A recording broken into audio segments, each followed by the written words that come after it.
What's up, y'all, and welcome back to Found Bytes, a game review series. My name is Brian, and I'll be your host. If you don't know about us, we're all about testing out and finding small, high-quality video games. This is a podcast that aims to respect your time and money as a gamer and a consumer by sifting through storefronts and sales to find the gems that may be worth your precious resources. If you're interested in reaching out or helping out, feel free to email us at foundbytesgrs@gmail.com, tweet at foundbytesgrs, and also rate and subscribe to us on whatever podcast feed you're using.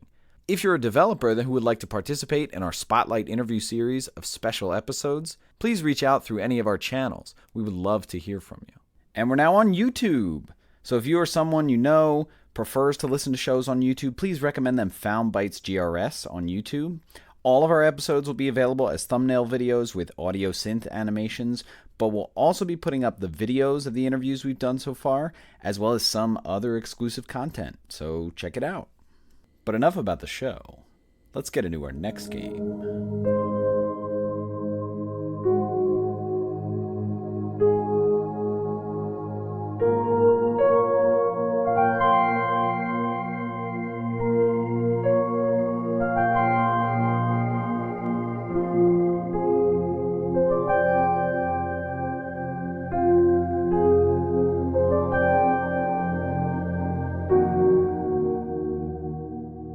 Unsighted is the game for this week's episode.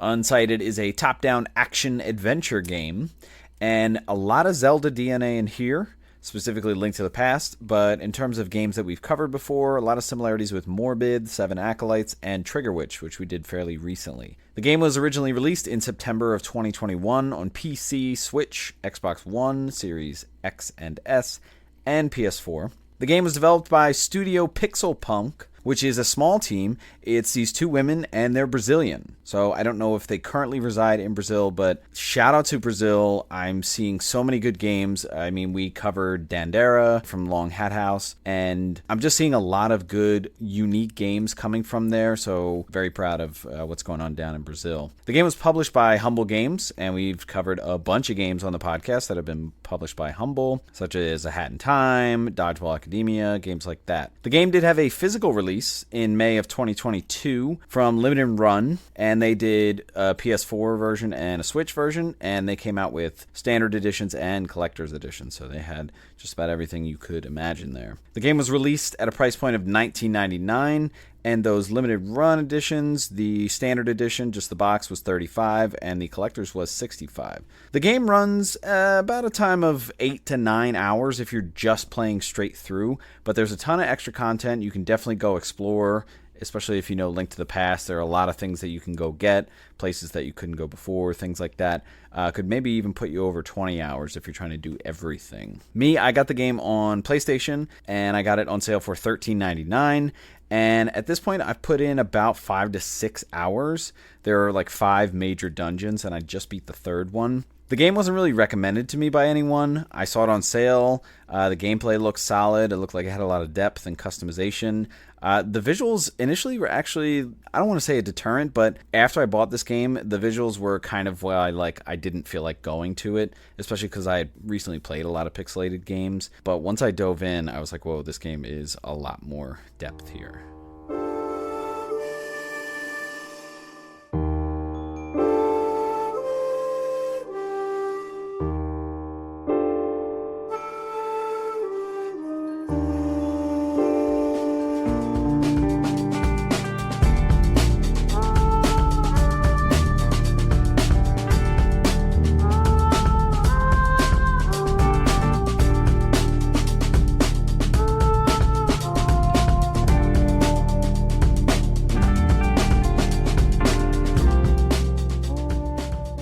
Alright, let's talk gameplay for Unsighted. So this is a top-down action game. You'll be finding weapons, you'll be upgrading things, you'll be doing some crafting. It is very much progressing like a Zelda adventure game. Like, you'll have dungeons and it'll tell you on the map where they are, and it'll even number them. There'll be some side quests, and there will be like that Metroidvania aspect where like you'll get something that allows you to access certain things or break certain blocks or whatever, and you'll be like, oh, I remember I saw those. But let's just start with the basic move set. So you're going to be able to move your character around, and if you hold a button, they'll be able to run, and then if you hit another button, they'll be able to jump, do like kind of like a jump roll. And then you'll be able to do your weapon attack, and you can hold 2 weapons at once. So on PlayStation, it'll be like R2 and L2. Some of these will be melee weapons, some of these will be ranged weapons. With the melee weapon, if you hold it, you actually will do like a powered charge spin attack. But basically what you're going to do is have a loadout of 2 weapons, and you're actually allowed to have 3 different loadouts. So very similar to Time Spinner, what you're able to do there. As you get more weapons, you can have loadout A be like the big sword or the big axe, and then maybe B will have like the small sword or something like that that's quicker. Parrying and countering is going to be a major part of this game, and at times you will have to do this to progress. Every enemy is going to have like an indicator for when they're about to attack, and if you parry at that time, she'll like swipe the sword in a circle, and then it'll parry the enemy, and then they'll sit there kind of exhausted, and then if you go up and hit them, it'll be like a crit hit. And so it's really nice how this works. You can also deflect projectiles with this. I like how the beginning of the game really tutorializes this, and there's like an NPC who's like following you around and telling you like how to do certain things. So I really like the pacing of that. Again, this is going to be utilized very well into the game and often as like a gatekeeping mechanism, so you definitely want to get that parry timing down. You will have 2 meters that you need to monitor. One is your stamina meter, the other is your health. So your stamina, anytime you run, like you just hold the run button, or you do the jump roll, or you attack, it's going to deplete that stamina meter, and then as long as you're not doing any of those things, even if you're walking around, it'll kind of slowly recharge. But if you don't let it recharge and it goes all the way down, you're going to be exhausted and you'll have to like stay there, and you can move, but you walk super slowly. And I think once it gets like back to halfway, then you can start to move regular speed. And there's actually this move to recharge it very quickly, and I found this out fairly recently. Basically, if you just stand there and then double tap the run button, like a swing of her sword, and it'll just like, she'll spin and then she'll recharge all of her energy, but you can't be moving when you do it. It's something that I found out a lot later than I thought, and I actually find pretty useful. Your health meter at the top, so you'll have like a certain number of spaces that are hearts basically. If you get hit, obviously you're going to lose health, but you also have what's called a syringe just under your health meter, and if that is full and you're low on health, you can use it to heal and it'll just boost you back to full health, and then that syringe will empty, and then if you hit enemies and do damage, it'll start to replenish that syringe, but you can't use the syringe unless it's fully filled there. And this is so very similar to Trigger Witch, which had like these potion bottles. So there's this kind of back and forth with like, if you're getting hit, you might need to use your syringe, but then you need to start doing damage to enemies so that you can power up that syringe again in case you need it. And there will be parts later in the game where you can get access to more syringes. Exploration is a big thing. Again, I'm drawing a lot of parallels with Zelda games, especially Link to the Past. So you're going to be exploring a lot in this game. And while you're exploring, you're going to be breaking boxes. You're going to be opening crates, opening chests. All the things that you'll have in there, you'll find some items, maybe keys, which are pretty big in this game. Primarily, it's going to be like currency, which is bolts. But you're also going to see a lot of crafting materials. And there's not that many, so you're not going to get too overwhelmed. But that's pretty much all that you're going to find as you're walking around and busting these things open. Some other things, you're going to come across a lot of puzzles. Certainly some in the dungeons, but a lot of them kind of in the overworld. And these are primarily going to be like unlocking mechanisms. It might be to unlock a door. It might be to unlock a chest so that you can open it. It could have switches. It could be pushing blocks to put on a certain space.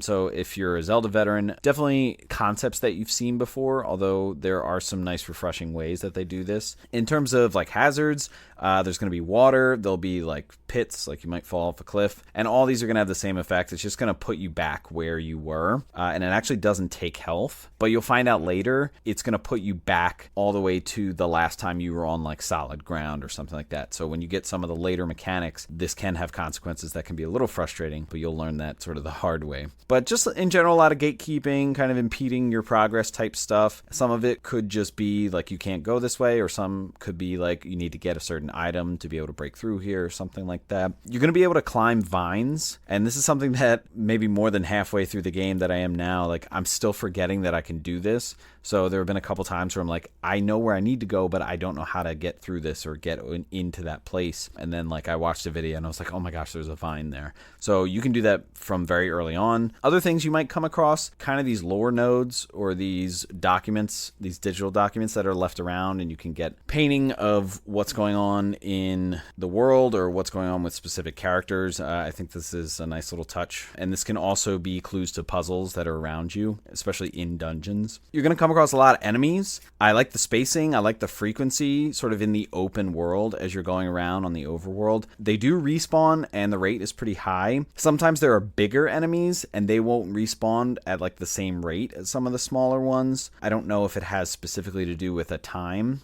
and we'll talk about how time is important in this game. Sometimes like I'll go back to a screen that I was just on, and if I'm in the overworld, sometimes the enemies might be back right away. Sometimes they might not be back right away. It kind of varies. I don't know it specifically, but they do respawn quite frequently. I think there's good variety in the enemies. So a lot of them are area specific. They may be elemental. You'll know when you get to a new area, like the color will change, but then you'll instantly see like, oh, those are new enemies, and like they kind of behave similarly to something I've seen before, but especially when it comes to like the parry timing and stuff like that. You know, some of them have projectiles, some of them are melee, a lot of the big ones do like AoE attacks, so I do like the variety there. And it's also interesting because there is a day-night cycle in this game. Like I said, there is a big link to time. When you go to a certain area in the day versus at night, you will actually see different enemies there. So I do like that because that's a lot of attention to detail. Progression in this game. So like I said, very Zelda. There are 5 dungeons and they're marked on your map. They're numbered, so you kind of have an idea of where you need to go. And I do like the variation of the different areas. Like they are elemental and they are based on like the boss in that area is like, or sort of the traversal or the puzzles really have to do with that. A lot of the game is lock and key item access. Like I said, you're going to be coming across areas that you can't get to, very much like a Metroidvania, and it's like I need this thing or I need to be able to break these blocks. And I do really like the advanced kind of gameplay access that you get. Like I just got a certain weapon that allows me to traverse certain things in this 3rd dungeon, and it opened up like a lot of areas that I couldn't go before. And now I can start to open a lot of extra chests and get a lot of things and really power up. So I do like the pacing of that in general. A lot of the items that you get, some of them might be weapons. Some of them are just like, you know, ways to traverse.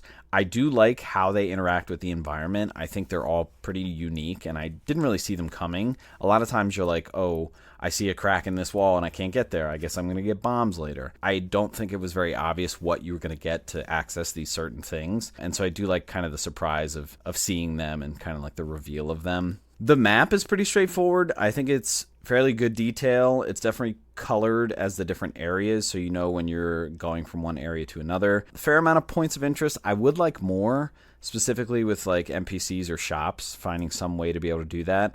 But you can put manual markers on there. You just can't like label them with different types. But the main things that you're going to see are like workbenches and terminals.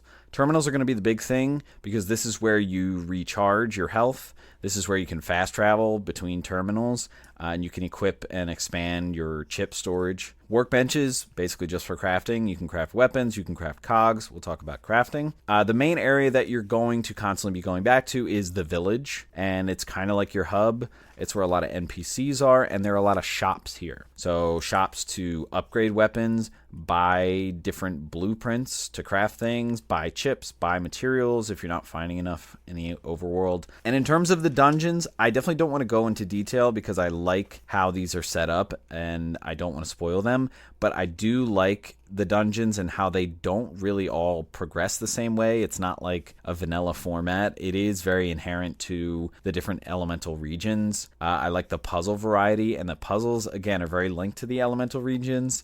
And I also like the challenge progression. Just in terms of the dungeons, I feel like the first one, the second one to the third one, I like how they do get more challenging, although I will say the third boss was definitely not as challenging as the first two. I love the bosses in this game. And some of them are like the main boss of the dungeon. Some you're going to find mini bosses.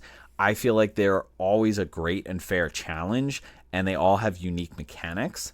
And I like how they just challenge you to use everything in your arsenal, whether it's all your weapons, whether it's some special traversal items or things like that. It's really up to you. But again, a lot of the tried and true stuff is going to always be relevant. Like you're going to have to parry if you want to get big hits. In terms of crafting and equipment, like I said, you're going to be getting blueprints and materials and going to a workbench to do this stuff. You can craft weapons and cogs. In terms of the materials you need, you can buy them, like I said, at one of the shops, or you can find them. And you're going to find a lot of them in certain areas. You shouldn't have to spend too much money buying them. Weapons can be crafted, but you will also find a lot of weapons out in the wild, and they are unique. I do love a lot of these weapons, and there are like elemental aspects of them. You can upgrade weapons, basically just their basic damage, by paying with the currency. And so once you're finding more weapons, those 3 different loadouts are really going to come in useful, especially if you're in a specific area and you know a certain weapon that you have is very useful. Cogs are something that's pretty unique in this game. They're basically equipped consumables, and you can only hold 4 at a time. Just because you have them doesn't mean that they're active. So you have 4 slots for cogs, and you can either craft some or find some, but once you have 4, you can't get any more until you use and consume them. But basically, these are active buffs that expire. So some of these may be quantity based, some of these may be timed based. So some examples are like, there's a defense cog where it has a shield for 3, and basically you can take 3 hits before you're going to take any damage. So it's just like a shield for 3 hits. There's one that's attack, and it's 20. So like for your next 20 attacks that land on an enemy, it's going to do like an increased amount of damage. And some of the advanced ones are really cool. There's a revive one, like if you die, it'll revive you right away, but only once. Some of them are timed, like you'll have stamina for 2 minutes. I do like the active management of these, because like something like has stamina for 2 minutes, like you have to go into the menu and click it on. And so you don't want to click it on until you're like in a boss arena. But if you finish the boss arena and then like you still have some left, like you can actually turn it off and then like use it later. So you have to actively activate it. And that can seem a bit cumbersome, but I actually feel like it just gives you more agency. So really like cogs, I think they're really useful in this game. Chips are something else that you're going to be managing a lot. And basically these are equipable. These are things that you swap in and out as like permanent upgrades. So they're basically like a more permanent version of cogs, but a lot more variety, a lot more depth in some of the benefits that you get. So you do have a max chip amount that you can hold, and they're basically squares, and they just, the menu as you go into a terminal, it's just like a zigzag menu of like how many squares you have open, and you can upgrade what this max is. So I think in the beginning you maybe have like 4 or 5 spaces, and so some chips take up 1 space, some take up 2, some might even take up 3, and so you kind of weigh which ones you want to use. Some of the simple ones are like gives you 1 extra health point, gives you like 6 extra stamina, or like do +2 to weapon damage, or like 20% more damage with these types of weapons. And so I like the customization here. This coupled with cogs, coupled with weapons, I really like the customization in terms of offense here and just the combat in general. I think it promotes a lot of agency, and I think it just shows a lot of depth, and I really enjoy it. NPCs are how a lot of this game is going to progress and really pull at you. So whenever you talk to an NPC, you'll kind of have to meet all of them, kind of like Stardew Valley, just to get to know them and then like have them all in your contact list. You'll see 4 heart spaces, and so you have 1 heart. You start with 1 heart with everyone. The goal with NPCs is to get 4 hearts with them, and then you'll get like access to something special, and you'll get minor things along the way as you're getting more hearts with them. But this is loosely tied to side quests. There are a couple side quests in this game, but they're not really logged anywhere. Most of these are just collecting things. So I wish there was kind of a quest book, but I understand that there's not. I think it would have made the menu a little clunkier. Everything in this game revolves around time. And so your character has a certain amount of hours left, and so does every other character in this game. In the top right corner of the main HUD, there is a clock going, and it's just ticking like it's a military clock. It goes 24 hours, and each hour is a minute in real time. So there's that relationship there. Every NPC has a certain amount of time left. I don't know specifically what happens when those times run out for those characters. I would imagine that they die. So I do think that there is permadeath in this game, certainly with the story. In the first few hours of this game, it's not going to be that dire, but eventually it is starting to become more apparent to you that this is important, and it's also a gameplay aspect. So something just to keep in the back of your mind, as long as the game is unpaused and you're sitting there playing, that clock is ticking. But as soon as you pause the game, it's not. And so I really appreciate that, but you need to watch the clock. Now, there are ways to sort of buy more time for different characters, including yourself. And this is an item that you're going to pick up called Meteor Dust. And one piece of Meteor Dust can add 24 hours to any NPC, including yourself. As you give characters Meteor Dust when their time is getting low, that will give them more time, but that's also how they get a heart from you. So there's this linking between NPC relationships, building character relationships, getting benefits from it, and then also this kind of permadeath situation. I don't want to comment on this too much more. I will tell you that I have not experienced anything dire, but I am micromanaging this a lot, and it's really pulling at me. There was even a time where I had to leave a dungeon because someone was getting very low on their time, and I was like, I'm not going to lose them. I'm going to go and give them a Meteor Dust. So just be aware of that. If you're someone who is neurotic about things like that or very OCD, you're going to have to stop everything and go to a certain place. And in terms of accessibility, there is fast travel, like I said, with the terminals. The die and respawn can be a little frustrating because you can only go back to the previous terminal you were at or the main village. And so sometimes, if you die and you haven't found a terminal in a while, it might be kind of a long rush back to get to where you were. And I'm not too sure about the autosave mechanic. It does autosave. I don't think that you have to go to a terminal to save it. I've quit multiple times and it never asked me, are you sure you're going to lose progress? So I think it just autosaves constantly. There is a difficulty option in the beginning of the game, and I think the easiest difficulty option takes away the time clock and permadeath. I did it on whatever the recommended difficulty was. I think it's just the normal, but there is the option to check different difficulties if you're not wanting to go too crazy with the time management stuff.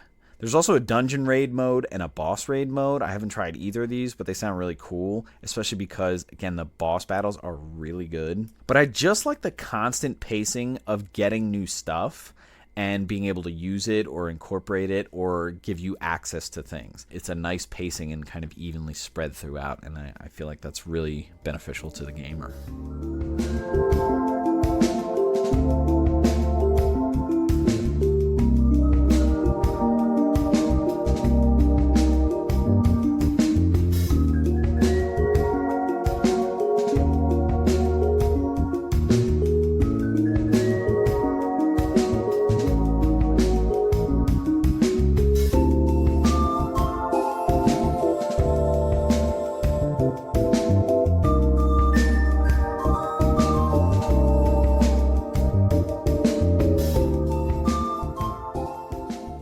Let's talk about the vibe of Unsighted. So let's start with visuals.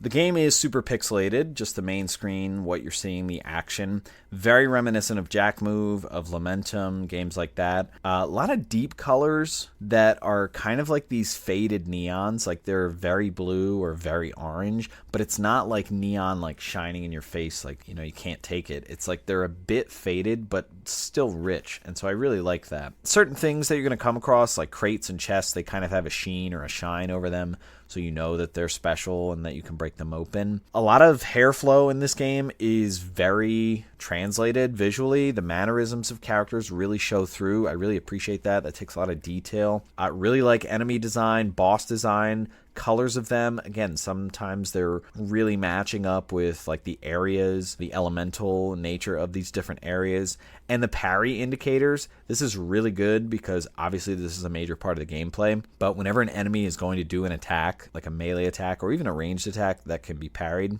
they're going to turn a quick shade of red, and then you'll instantly have to parry there. And then the characters that you're going to meet, their different busts when you're having conversation, I really like it. It's really well done artistically, and it matches up with sort of the pixelated sprite that you see there. In terms of audio, I really like the music in here. I think it's great composition. There's a lot of piano, and I really think it sets the mood for different areas. Sometimes it's somber, A lot of the times it's really futuristic, and a lot of the times it also matches up elementally. Like there's this one dungeon that's like ice-based, and I really like the music for that. I thought it was really incorporating that feel there. And in terms of sound effects, I really think that it's helpful, again, with the timing of parrying and things like that, deflecting projectiles, clanging swords together.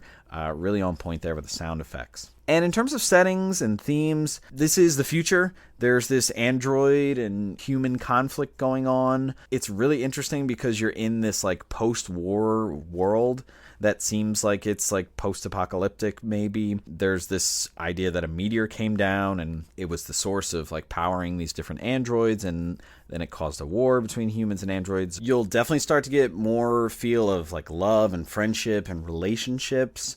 Obviously, you have NPCs and like hearts and getting bonuses from them, which is very Stardew Valley, but you're definitely going to learn about the characters and the relationship with you. Memory loss is a thing. Your character has memory loss, which makes it just about every Japanese role-playing game, but you're going to learn a lot of things in flashbacks, and I do like that and how that progresses. The game is called Unsighted, but the idea is that when these androids become unsighted, it's like they're corrupted and they're not them anymore.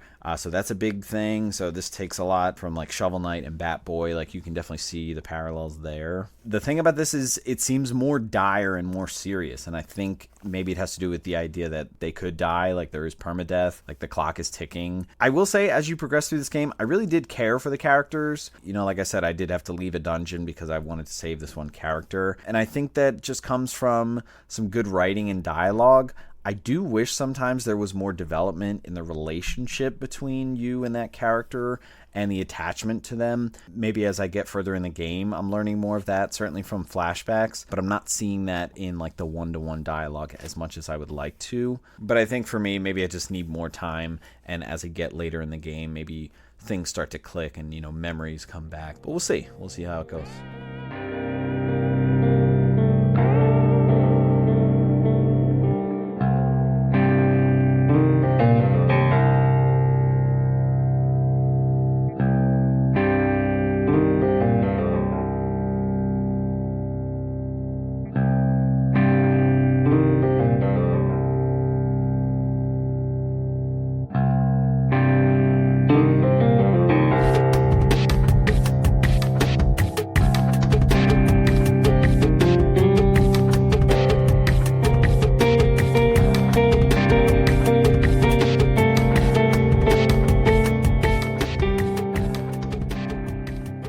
All right, let's wrap up the conversation about Unsighted. This is really a wonderful game. I'm really enjoying my experience with this game. I think there's great depth in the customization in combat, like the different weapon loadouts, the different actual weapons that you can use, the different chips that you can equip, cogs. I think there's such a good synergy between all of them where you feel like it would be overpowered, but I think it just matches the difficulty really well. And I just think the challenge in the game is really good and fair. I know there are difficulty levels, but I think in the main difficulty level, like the middle one, I think it is just perfect. You know, you have to learn parry timing, sometimes with new enemies, and the bosses I think are just so kinetic and fresh.